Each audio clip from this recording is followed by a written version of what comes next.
Hi friends, welcome to episode 67. It's Saturday morning. The sun is about to come up out there. It looks really nice. There's not a cloud in the sky. So today is going to be nice and warm. Hopefully I'll get a little bit of painting done. Episode 66, last week's one was, I accept, a little bit downbeat. Unfortunately, I had hoped, with having done all that work on the injectors and all the other bits and pieces, I'd really look forward to starting this up on what would be the 40th year of me owning this vehicle. Sadly, it wasn't to be. Hopefully, later on, I'll be able to give you a bit of an update on where we are with the fuel pump that I took off last weekend. This morning, 1804, this route master alongside me, is going out to Detling Bus Rally. So I'm going to need to move this one outside, which will give me a little bit more space to play with in here. So I've got more space to put panels down and what have you. And the second thing, most important thing, is to put the kettle on. So I'll make a start with the kettle, and let's see how we get on this weekend.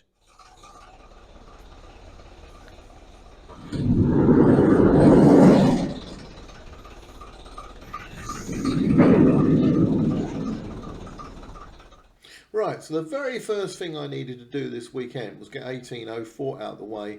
Now, you may notice in the background, those clouds are moving fairly quickly. It was quite a windy day and therefore a little bit dusty, but the weather, the temperature was absolutely lovely for doing this work.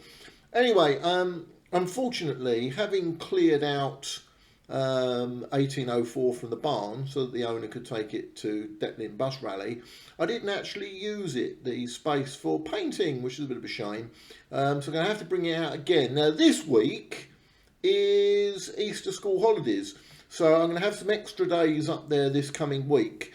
So so getting 1804 out the way, I've also got an update on that fuel pump, and it was going to be a bit of a weekend that was going to be dogged with the odd problem or two, but quite a nice surprise towards the end of the weekend.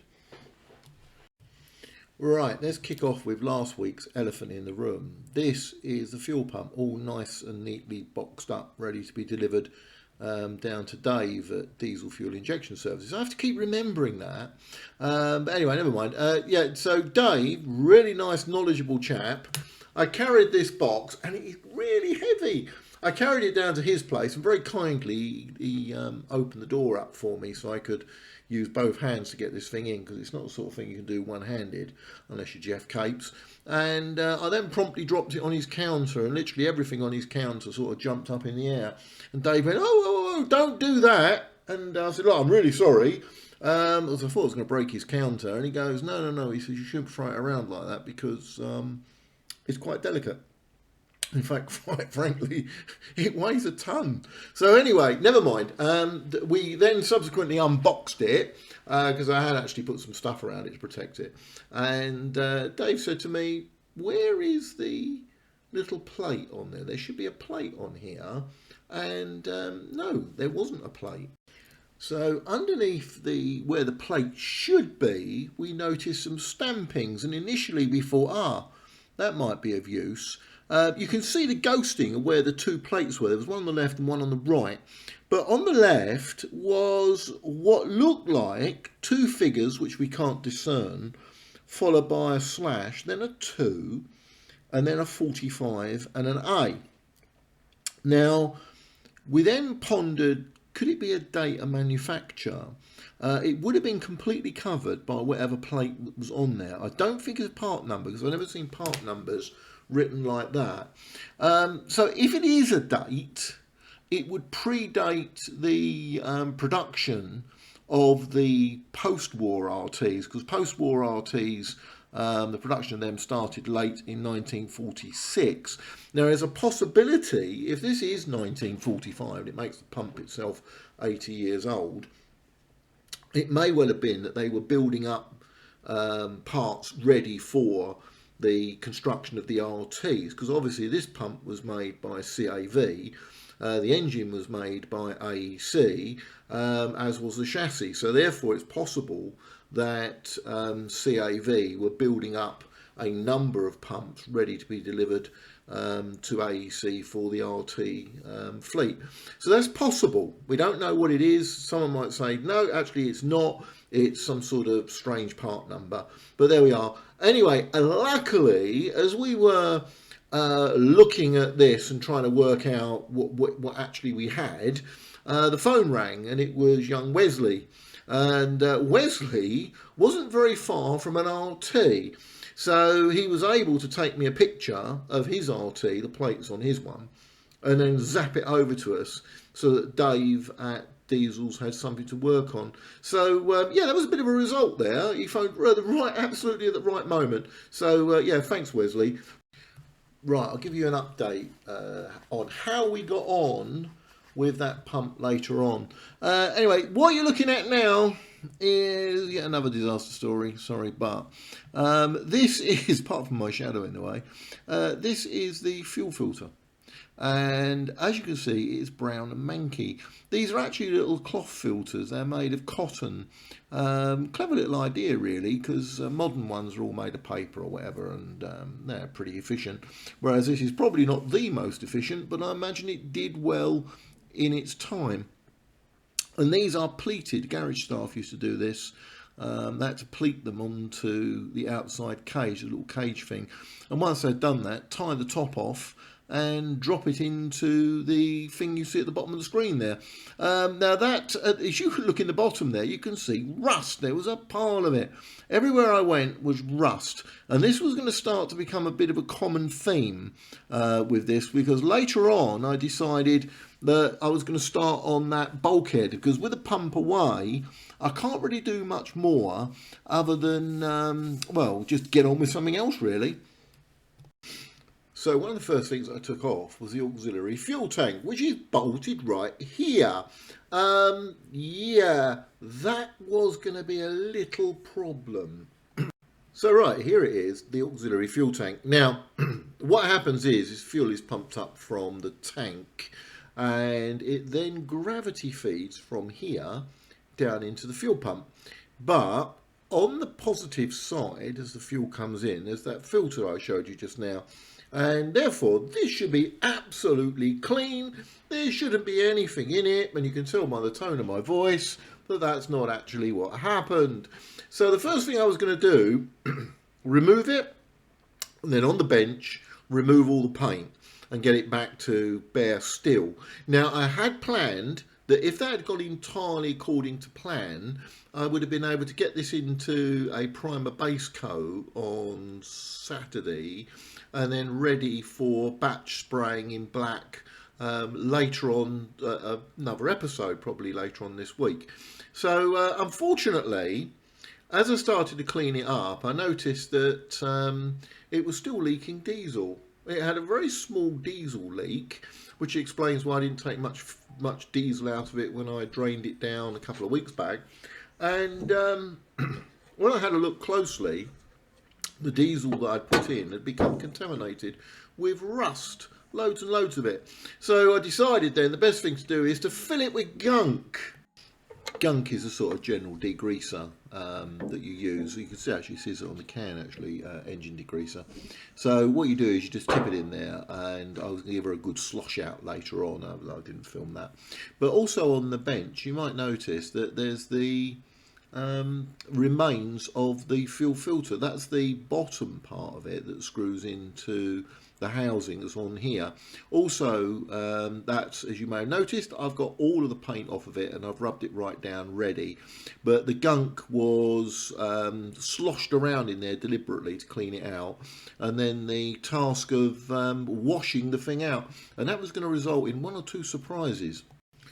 Right, so this is it outside, and having run that gunk through it, the next thing to do was to fill it up with water and then try to flush it out. Yeah, what came out wasn't very nice.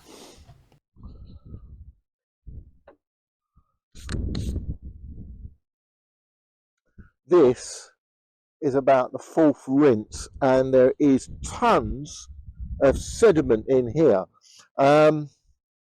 Yeah, I was a bit concerned when I took the new diesel that I put in out. There was all these little lumps floating about in it, and clearly there's a bit of rust in here too. Well, unfortunately, I can't get into here because it's a completely sealed unit. I do happen to have a spare, but that might be just as bad as this one. So I'm going to try and clean out all these little rusty bits that are floating around in here. If we can get rid of them, fine. If not, I might have to use that other auxiliary tank. But anyway, there it is. By the way, it's, as you may notice, all the paint is off of it. And I was hoping to come in this morning and put some primer on there. I still might be able to do that. Yeah, time permitting. Right, let's get on. Right, you know you're desperate when even the pheasant runs away. So here's the pheasant legging it across the field to get out of the way. And the most exciting project is the ceiling. Yeah, let's get on with that ceiling, shall we? If you've been following these, you'll notice there's been a project that's been ongoing since probably last autumn. Yeah, I bought some panels for the ceiling in conjunction with a friend that's doing an RTL, and I wasn't happy with them, so I decided I would sort of go it on my own, really. So my brother acquired some wood, and we made up the panels just before Christmas, just a couple of days before Christmas. But the one that you see at the front here, that's the front bulkhead panel, and I made that 25 years ago, and that was as far as I got with it, really. And the bus was in this condition for at least 25 plus years. So having made that panel, I needed to take it back out again to do all the rewiring. So it's now on the bench here, because it had been in the inside the bus for so long, and obviously we've now got the right colour shade for the cream. It has to be rubbed back down again and repainted. You notice that little hole there? That's for the bell cord. Now, once again, I'm going to big shout out for Wesley, who came to the rescue. I had been looking for what I thought was an eshkelon, or whatever they call it. They've got a posh name for them. Where you put a T key in something, they've got these little chrome holders, basically. It's to prevent the panel being damaged. And I assumed that there was one here. In fact, there was one here. And I looked all over the place for it. I've got piles of stuff upstairs on the RT, and I went through all of my boxes painstakingly, trying to find what I'd removed from this 30 odd years ago. And in the end, I contacted Wesley and I said, look, Wes, can you take a picture for me of what's there? And then I discovered it wasn't what I was looking for. This is it. This is what it looks like. And my one had actually still had a bit of paint on it, so it was a bit of a clue. I just dismissed it as being some sort of a bolt because it goes through the bulkhead and it's then attached in the little area that's above the platform, above the engine. You notice there's a little canopy there where you put your hand up in the hatch there, and that's how it's attached. So thanks, Wesley. It saved me a lot of bother. So having removed all the paint from it and polished it up a little bit as well to try and make it as pretty as that one you saw just a couple of moments ago. Yeah, so that was done, and then come the job of making the hole in that bulkhead the right size for this, because it was a bit of a guess. Because when I drilled the hole in the bulkhead, I'd kind of assumed it to be in the correct place, but I wasn't entirely sure. But the one thing I did need to do was now enlarge the hole that I'd actually made in the bulkhead so that this could fit. And I did a dry fit later on, which I didn't film. And that hole was spot on in the right place. It's really important to get that right, because as you can see, it's quite tight. There's not really much space to manoeuvre there.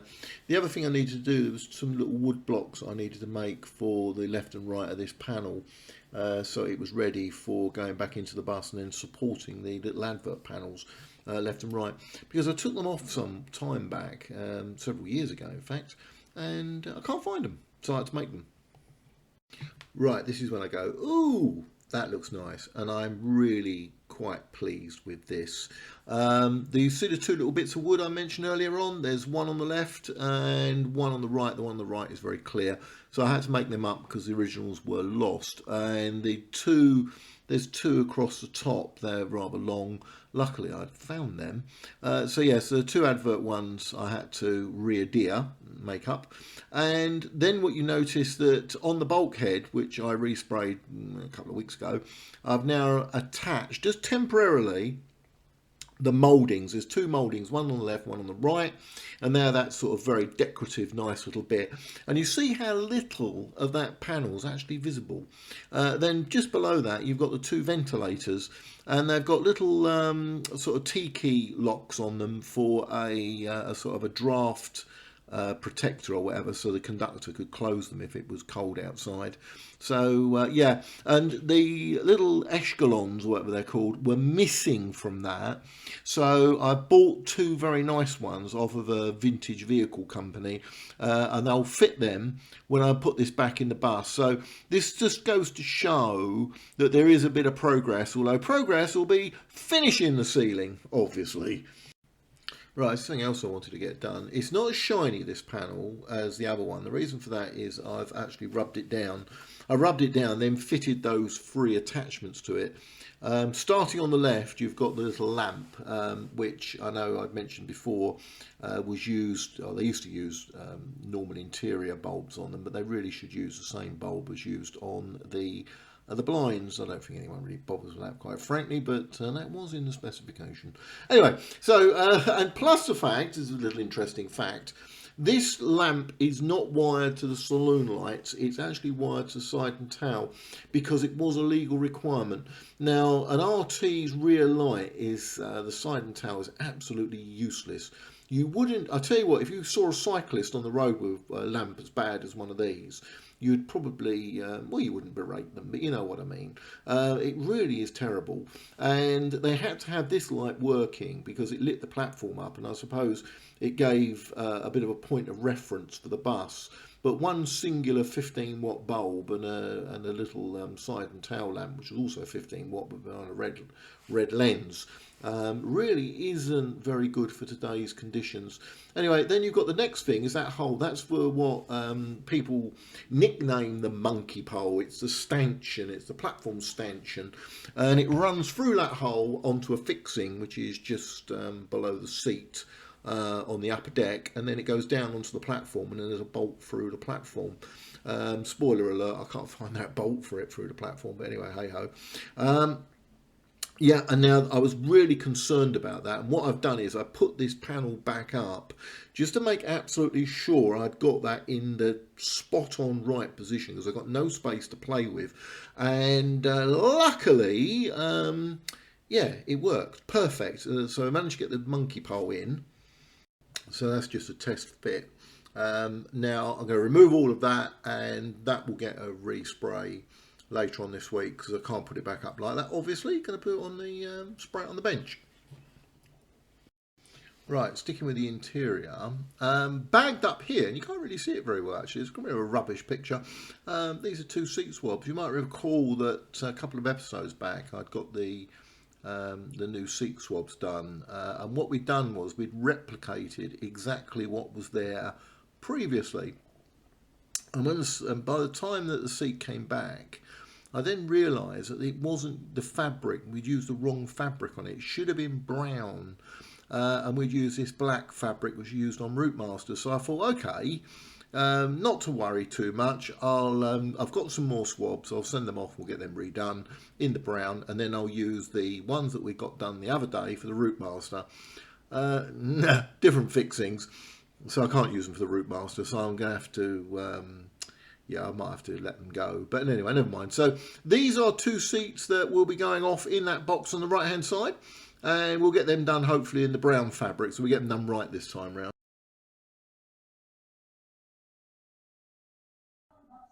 Hi friends, a little update on the fuel pump that I took off of this last weekend. Took it to Dave at Diesel Fuel Injection Services in Croxley, and it's now completely dismantled. So the problem that he discovered is that it is completely seized. Parts of it had actually gone rusty inside, and that's probably as a result of not being used for, well, I don't know, 28, maybe 30 odd years that it's been sitting here. So that is not a brilliant sign. It's going to cost a few bob to put it right, and it's going to take some time as well. So that means I'm going to need to move on to other things. I'll come to that in a second. What I was hoping to do was to put the front of this bus back. Now, with the pump away, I can't do that, but I have got the bulkhead here, which is just to this side, which I want to tidy up before the pump comes back. There's some pipe work in here that also needs to be sorted out as well. So I'm going to clean that up, ready to go back in as soon as this pump arrives. But I think this is going to be, I'm guessing, probably a month, maybe more. In the meantime, I'm going to make a start on other projects. Now, I don't like opening up new projects, as you well know. I'd rather finish a project and then move on to another project, but I think we can't wait a month. We're going to have to get on with something else. So the next big project, which I am really looking forward to, or maybe not if I discover some horrible things there, stripping out this near side of the bus. So probably may be able to start that in the next couple of days. Right, keep me posted. So on Sunday afternoon, I was getting just a little bit fed up with it all, with things just not quite working out as planned. Yes, some stuff went very well, but no, the things that I wanted to get done was, not working as planned. Anyway, I popped my head out and I saw this. It was young Wesley arriving with RT3254, a former Green Line RT that started life not too far away from where we are, at Romford, and would have run into, certainly into Essex. So, a lovely example of a green RT. This is also one of the last red RTs as well, worked out of Barking. But this has been restored back to its original Green Line colours, and it worked out of what people go North Street. It's not North Street, but it's the Green Line garage at Romford, which is on the Romford Road, if I can recall rightly. My RT 3461 did end up at its very last knockings, just before it got repainted into this green colour. Ended up at Romford Green Line, but the garage by then had closed and it was just used for storing buses.